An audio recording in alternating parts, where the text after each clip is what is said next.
So today we wanted to talk about uh, Benji was hot on this topic about who we are apparently, and he wants us to be the sex people.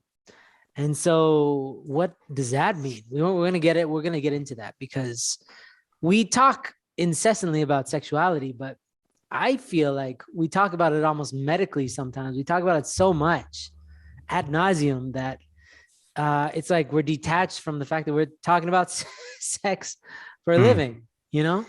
It's not some mechanical thing. It's like it's the spice of life.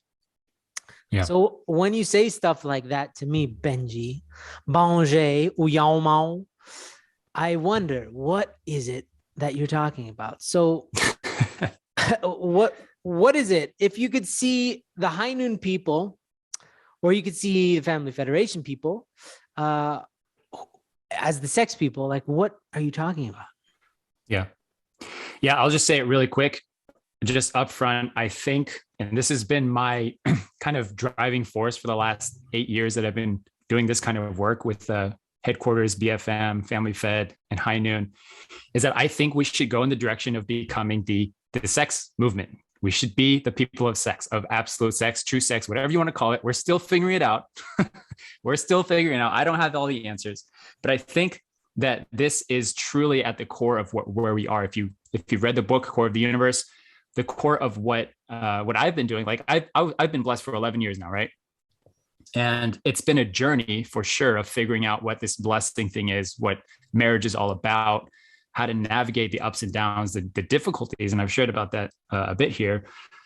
And also helping people go to the blessing, prepare for marriage, and also helping people overcome probably what is the biggest, one of the largest roadblocks in people's journey to having a fulfilling relationship is their sexuality. Is their addiction to porn, is the over sexualized culture, or their inability to look at themselves or other people from a healthy sexual perspective, but more in a selfish sexual perspective. So I've learned over time, and I've seen that this is really, to me, and this is not official, this is really like Benji's anecdotal thoughts and my personal mission. I think that the approach of approaching and leading with sexuality is really good. And mainly because if you think about what the blessing is essentially the reversal of self-centered sexuality. Your father talked about sex a lot. I mean, more times than probably we were comfortable with. I remember being in some of True Father's Father Moon's speeches and him talking about sex and changing the subject to talk about sex all the time. And then the translators being really uncomfortable. I remember when I was like probably a teenager, right? And he wouldn't, like one translator, interpreter in particular, he wouldn't translate some things that he was saying, right? And I could understand it because I can speak Korean. He was talking about sexual organs and he wouldn't translate it. And True Father was getting upset at him on stage because the guy would refuse to translate something that was probably a little more graphic than people Yeah, were it's comfortable with, censoring, dude. you know?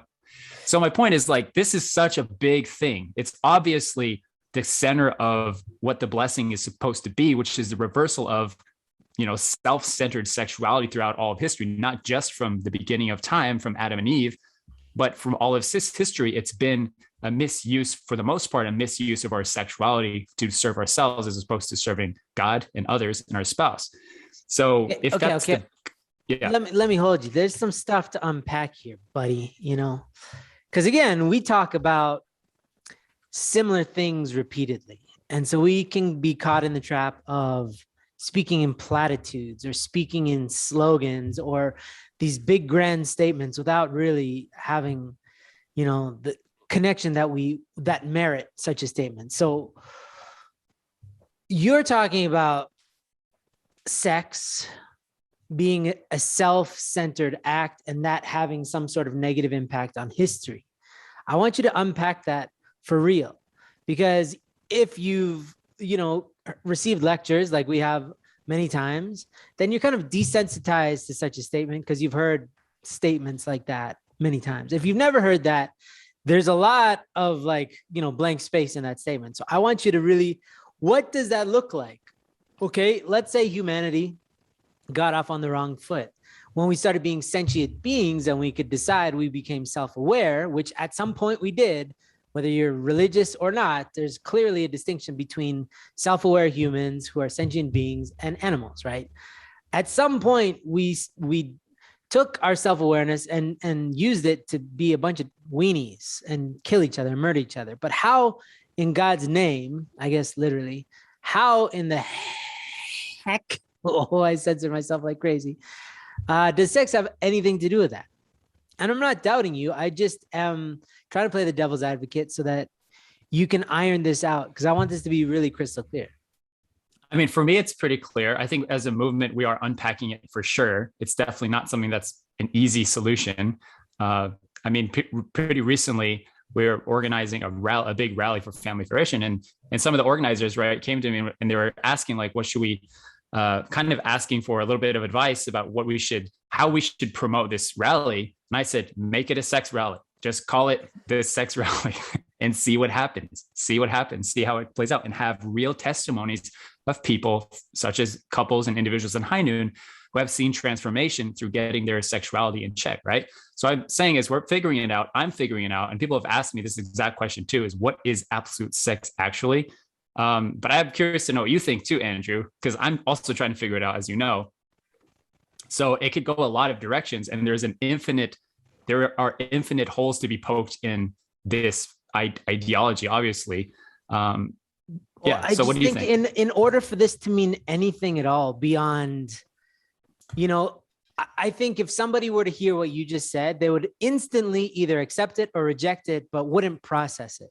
You either are already kind of in this same worldview, if you're in the minority like us, right?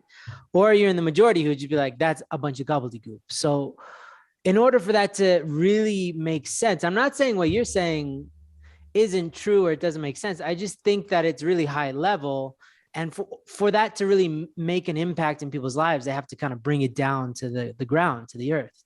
And you have to process something like that, like to really see how sex plays out in your life and how it impacts you. You have to really go deep within yourself. Okay. Yeah. Like I'm talking to a guy right now. I counsel, I'm mentoring a guy, a bunch of guys, but one guy in particular, I've dealt with him in the past, and I've seen him go round and round in circles. And this time around, he's like, hey, can you, he's looking for an accountability partner. I said, yeah, I'll step up. I'll do it if you follow these guidelines. And he's doing it. He's following the North Star goal.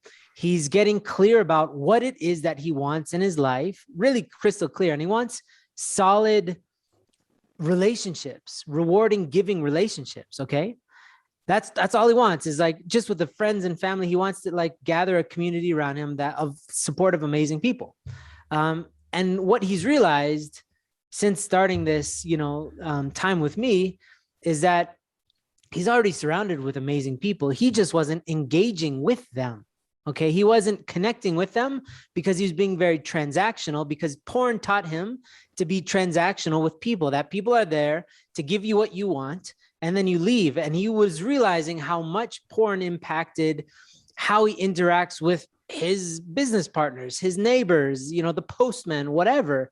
It's all like two-dimensional. And so that's a very practical way in which porn has muted his ability to connect with the world around him, because it's painted this very black and white transactional scenario, right? With this and that's very self-centered, right? Everybody's there to serve me in that scenario. And so he actually hasn't changed his circumstances very much at all. He's just changed how he interacts with the world around him. And it's like night and day. He's like all of a sudden really appreciative of his life and the small things and the people in his life. So that is like just one example of probably an infinite amount of examples of how somehow sexuality, whether if you've got it wrong, negatively impacts so many different aspects of your life. But it's really honestly hard to make that connection, right? Especially if you're struggling with porn. If you're still like in the thick of it, it's hard to see like, what are you talking about? Because things are really cloudy when you've got, compulsion or addiction. You can't see, the forest from the trees. You're just like stuck in it. Does that make sense? Yeah, that's what you just shared is exactly why I think High Noon is the solution and the answer. Is because High Noon has a unique approach that is more than just an intellectual, theological, or religious perspective, on what is right and wrong. It's personal story, it's personal experience. There are a lot of organizations dealing with sexuality, with porn, with attraction, all of that. There's so many, but we have seen a lot of them. We've followed a lot of them. I follow a lot of YouTubers actually who are going into the area of sexuality. None of them talk from the personal experience that we do. None of them have the actual, feet on the ground conversation every single day and every week with groups that we're leading. We're healing these testimonies. And this is no more apparent than our recent experience I had. We ran a program called Love and Integrity, right? Love and Integrity. We had 40 men, 40 women, which is 40 couples coming together for 6 weeks to read and study God's vision for sex, the core of the universe every day, and meet together with groups of 4 or 5 individuals in a group, men and women separated. And we meet every other week for like a big masterclass webinar. Okay. So that's the premise, the format of it. What's interesting is the couples that were attracted to this program really blew my mind. I did not expect that we would have couples who have not been sexually active for more than 20 years. Jeez. All right. That might be a shock for some of you guys, but it's not shocking. It's actually inspiring to hear that this couple, actually a number of couples who haven't been sexually active for years, joined our program, were inspired to take action and do something about it. And there are a good amount, we did a survey after, there are a good amount of couples that reignited their sexual relationship because of this program, because they took up the mantle and decided to do something about it. Like, that's inspiring. If there's anything we can do, is getting couples to not just say, oh, screw it, we're just going to be sexless our entire lives, but actually take them and have them decide to do something about it after 20 years of suffering. To me, that's a miracle. Like, that's a miracle beyond miracles. And that's something you can only experience when you just have conversations and start doing something about it, Yes. But I'm going to insert a big old but here, a rotund but. And that is, again, I know a lot of times we talk about sex in a certain way. And in this circumstance that you just mentioned, where this couple had a sexless marriage for 20 years, to then start, say, re-engaging in sex in that marriage, is kind of where I feel like a lot of those YouTubers are at that you're talking about. And a lot of the responses are, hey, are you struggling with porn? I'll help you stop. I saw the people have budget. They have nice commercials, they have YouTube ads and stuff like that. They're making a real business out of it. And they make these bold promises like, I will help you break free from porn. And I think that to them, that's like a big solution, whereas to me, that's all symptomatic. Like, the fact that you're not having sex in your marriage, that's a symptom of much deeper problems. And the sexlessness is like a clog in the flow of the relationship. It's a big problem, but that start having, say, the wrong kind of sex could even make it worse, right? You need to then start having the right kind of sex, which is when your hearts are, aligned, when your minds are, when complementary, let's say, when it's all like a celebration of each other, and you cannot do one without the other. You can't have real sex without respect and dignity and celebrating the other person, but you also can't fully celebrate your spouse that you're committed to without the act of sex. So it's kind of like one and the same, and you can't kind of uncouple sex and a whole lot of other meaning. But that's, I think, part of the problem is a lot of deep people that I know discount sex as just this physical act, and they don't see it as a vehicle for the transmutation of so much other stuff. It's allowing the best of you to flow to the other person and to create this, synchronicity, this beautiful moment that can only happen when you're physically naked, but also spiritually, mentally, and emotionally naked before each other. I know that's like a biblical concept of like being naked before God, not because God cares about seeing our weenies or our boobies, or whatever, right? That's like just a bunch of cells, but more just the idea of like, what's the real you? And as a couple, you're always growing and changing, right? So to kind of have sex is like almost like to check in with where you're at mentally, emotionally, physically, spiritually. And if you're both growing in tandem, then it kind of is natural, the act of sex. But if there's one person who's really falling behind or is, going on a completely different path, it becomes much more obvious because the act of sex becomes much more complicated and difficult. Does that make sense? Yeah. And so the reason I I'm agree. talking about that is just because, again, a lot of people are like, oh, we're not having sex, we need to have sex. No, that's not the problem. The problem is you're out of sync, and sex is the symptom of that. Yeah. Coughing is not the disease, it's the emergence of the symptoms, right? Of the No, actual underlying problem. I agree 100%. Yeah, I agree 100%. As someone who literally spent 8 years of my marriage having sex about 5 times in 8 years, I get it. And I get that quality is more important than quantity.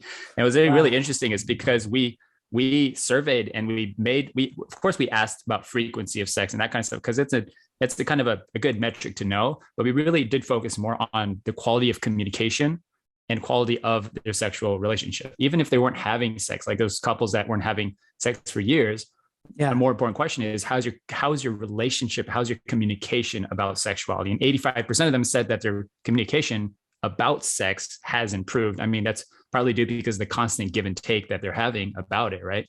Yeah, dude. I just talked to a group of guys that, husbands. They were young husbands. And one of them was experiencing a bit of a dry spell. And I was like, well, what about the idea of like talking about sex with your wife? And every guy on that call was like, whoa, wait, whoa, you can do that? And I was like, yeah, you should do that. And like, make sure that it doesn't lead to sex, because then they'll start to associate, oh, he wants to talk, which is code for have sex. But like the engaging and what you brought up just like sparked something in me very deeply that makes so much sense on a macro level, which is we've just come out of a very Puritan history in America, which was a lot of like married people who stay married but have very dry, sexless marriages, right? Or sex was like really problematic in America just because of religion and sex didn't really mix well over the years. And now we're leaving that and we're entering an all sex without the meaning era, which is like the Tinder era, which is the hookup era, where people are oversexed, but they're more isolated than ever. So you have isolation because you're in a marriage, but it's dry. You're also experiencing isolation as a single person, having a ton of heartless sex with, a bunch of random people. It's like the same conclusion. And what we're kind of trying to do is bridge these two worlds of a lot of wonderful sex, but meaningful sex together in a relationship that actually bears fruit and gives something to this world. That is two things that it seems like haven't really coexisted, at least in the West. I know in Indian tradition, there's like Tantra and all that. So there was spirituality and sexuality. I don't really know the history of that nearly as well. But here in the West, we're definitely coming out of that kind of Puritan like weird relationship with sex. And now we're oversexed and neither one works well. Yeah, I think this whole conversation about absolute sex is possibly a solution. I mean, obviously, true fathers, true parents believe with all their heart that it is a solution. And I think it's up to us to figure out what that means, unpack it. Someone asked me really frankly recently, like, well, Benji, what does that actually mean? And how do you explain that to someone? So we're figuring that out. I think we'd like to know what our listeners think about it too, for sure. Yeah, let us know. Okay. So then what would it look like? These guys, earlier in this conversation, you had some people coming up to you saying, hey, we're going to have this rally, Benji. What's your idea? And you're like, let's have a sex rally. Like when most people would hear that, that's a freak show. That's going to be a disaster. There's no way that that's going to turn out in a non-gross way. So like, it's definitely going to be controversial for sure. Sure. But how could he do that in a way that doesn't end up in scandal and dysfunction? How could you actually have a healthy assembly about sex that is congruent with like, long-term love and stuff like that? Absolutely. Well, it was the PR department, the communication department. I had a meeting with them and we were talking about this and they kind of were throwing out ideas. I said, let's make it a sex rally and just call it that. See what happens. What do we talk about? testimonies. It's not a lecture. It's not telling people the theology of Adam and Eve and the fall of man and all of history or anything like that.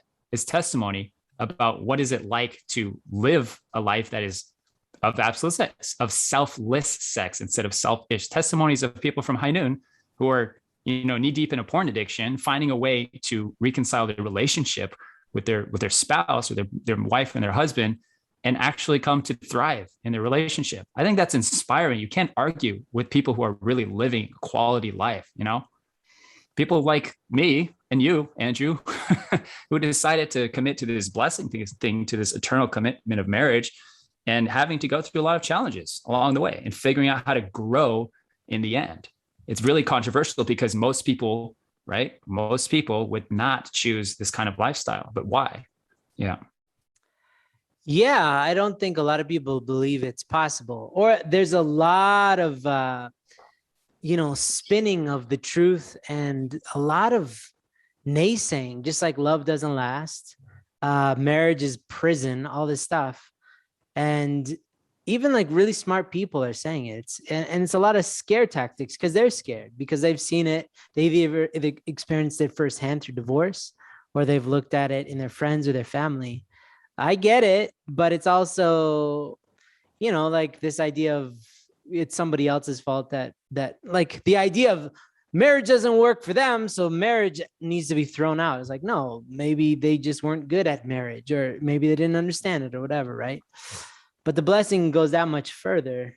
So yeah, I don't know. I think to have a rally, I think we would really have to workshop that idea so it doesn't turn into chaos. Because usually, For sure. you have something like that in Las Vegas. Look out! Look what happens. It's just but here's the thing, right? Our movement, as a movement, I'm talking about our faith. True Mother has made statements that we need to bless every single person in the world. Okay, that is a big goal. That is a big statement. For most people, when they hear that, they think, "Oh no, that's not possible," right? Logistically, it's pretty impossible because most people in the world are children, right? So how do we figure out how to do this? If that happens, if this prophecy comes true, it'll have to be something very radical. It'll have to be something very unique and very different. And I don't think that just talking about theology and talking about the theology of it is going to make an impact and make a difference in people's hearts. I think we have to do something that's a little bit controversial, but put a spin on it. And that's a hook to get people in the door. And when you have enough people who are on fire about this concept, then a movement starts, then something changes, and then people are able to share their testimony. That's why at High Noon, we do focus more on what is my own personal journey first. Before I can help someone else, I got to help myself. Before I can bless somebody, I've got to be blessed and feel blessed myself. Yeah. Yeah, there's a lot of details to be Yeah, that's fine. To be the sex people, you really have to stand strong in results. I think there's so many ideas flying around. I went deep down the other night. If you watch like YouTube's algorithms, they constantly suggest stuff, but somehow Facebook is a lot more disgusting and it goes dark a lot faster. If you follow the algorithm of Facebook video, it will take you to the worst of humanity pretty quickly, right? So a lot of violence, a lot of fighting videos, but also like kind of borderline, almost rapey videos and like crazy stuff that is just like thrown at you. You're not even looking for it. It's thrown at you. So looking at a lot of the ideas that are out there at the lowest part of the web, there's a lot of people making a lot of strong statements about sexuality, clearly. But they don't really have a lot to back it up in terms of like historical data, in terms of like societal present data, and also just in their lives, right? And so that's been one huge issue that all people of different faiths have to reconcile, is like your life better be a reflection of these high virtues that you hold. Otherwise, it's just another idea. And guess what? There's a ton of ideas out there. If somebody doesn't like your idea in the next few years, they're like, cool, but I can fly over here in this metaverse. So have fun with your ideas, So like in terms of sex, yeah, it's such a tough sell because it's not sexy in the way that people are used to. It's like selling somebody on a food that's healthy and has very subtle, beautiful taste versus like an American hamburger that's super salty and just bludgeons your senses. After you eat a hamburger and you've had a hamburger every day for like a year, to have something with subtle flavor just doesn't quite do it because you can't even taste it because your tongue has been numbed by all the salt. That's people's dopamine when you're trying to tell them that there's a better way, but it requires a little bit of fortitude and stoicism and holding your breath a little bit and chilling out a little bit, you know, and focusing your energy a little bit. It's a tough sell. Yeah. So we have to figure out a way, if we're going to be the sex people, to make it sexy. Well, there's an organization that's kind of doing this in some kind of a parallel format is NoFap, right? I think NoFap has created a very unique way of making not watching porn and masturbating appealing at a broader level than just not doing it for any religious or spiritual reasons. Like there's an entire movement of literally millions of people. We just finished No Nut November, right? November, where millions of people are participating in not jerking off and not watching porn in order to have more focus, clarity, confidence, drive in their lives, in order to direct that energy into productive things. Yeah. And they're not people that are talking about spiritual things or religious things. It's just like there is a societal, personal, family benefit to you doing this thing that we're seeing. And they've wrapped it up and packaged it really well. It's pretty cool. Yeah. We got a lot of workshopping to do, Benji. We got to get back in the laboratory, start figuring out the beakers and the flasks, and we need some smoke and stuff like that to figure this out, because we're going to need to create like some sort of Frankenstein that will help people understand what they're missing out on. It's really hard to understand, you know, somebody who's out of control, like what it is like to be in control. Because when you're out of control, any semblance of control is just hard work. In anything, right? Like, let's say all you eat is junk food all day. To say put down that donut and have some broccoli is a really tough sell, because there's very little downside in the beginning. I mean, there's very little upside in the beginning. All you can see is the downside, that you're losing this precious, delicious thing for some crappy thing that looks like a mini tree, right? But over time, you can clearly see how you feel, how you look, how you smell. You know, everything changes if you just stick with it. It's the same thing with sex. Being the sex people is like playing the long game with sex. I think that's where it's at, is like, where does your sex lead you in the next 10 years? Because everybody loves the idea of porn until they're like, bro, we just ran ads on Facebook. I don't know if you saw the comments. They were overwhelmingly trolly. There were so many trolling comments. I was looking at them. A lot of them were middle-aged white men who, by all means, they were defending porn. They were saying, what's wrong with porn? All this stuff. And it's like, you guys, if you don't have kids, you're like of that age where many of you probably have daughters.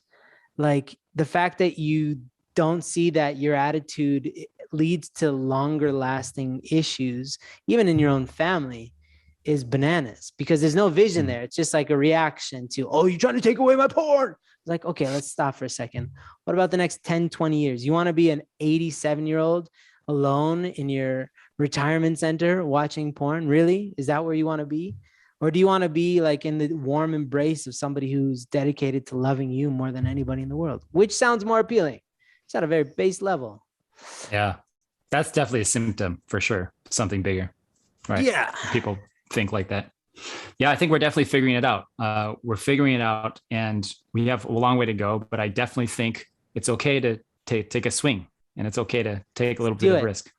Here's my pitch. If I could pitch you one thing right now, it's all in a poster. Okay. An elderly couple in their mid 80s on a bench making out, and say, do you want this? They've been making out for 40 years, you know? Or do you want this? And somebody like on their phone like this. Which one do you want, right? You should see Andrew's face, guys. It's not even like for a second comparable, right? It's just like Yeah. the trajectory is leading one way or another. Which one do you want? And then if they click on the right one, we'll help you out. If they click on the other one, we'll just send them straight to the dumpster. Here's the thing. We are, like you said, like the Puritan spirit, this is a very new thing. Like what we're dealing with right now, the internet, phones, social media consumption, it's a new thing for us. We don't know how to respond to it. We don't biologically. So we're trying to figure it out. And I think we're at an important point in history where if we can get enough people excited about this, I'm trying to get people excited about this idea to just throw it, just like, guys, do the sex rally. Let's do it. Heinen will provide the testimonies. That's all we really need. We don't need the flashy thing at this or that. And let's get to it. And I think this is kind of a turning point in our history for sure. All right. Well, and if you think about the moment for the amount of people in this world that are conscientious, people that do care about this kind of stuff, maybe not everybody is in the camp of understanding why self-centered sexuality is detrimental to our world and society, but maybe we can convince them, right? Maybe there is a way through testimony, through conversation, so we'll see. I think there's enough people who already have that sense that is the way. They just haven't been able to phrase it. They haven't had somebody to capture it and express it for them. We can do that. But by the way, just on a practical note, if we're going to have such a rally, you got to double down on security, man. You got to there's going to be some weird people who show up, yeah, some weirdos in like leather bondage outfits being like, I'm here. Like, no, sorry, wrong convention. Down. No, we'll call it something more appropriate, not just sex rally. It's just a concept, guys.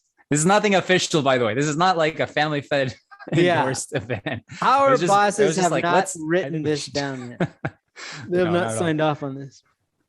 Well, we'll get back to you guys. Well, this is a part 1 of our workshop on this idea. If you have any suggestions, please let us know. If you have anything to like any hate mail or trolling stuff, again, you can just go straight to the dumpster and sit there for a little bit and stew in your juices. And it's been a slice. We thank you so much for listening. We thank you if you're watching this for watching. We have not been recording the video at all, but now Benji wants to do that. So if you're watching this on YouTube, subscribe. If you watch it this long, for God's sake, subscribe and let us know how you're going to help make this idea come to life. Okay.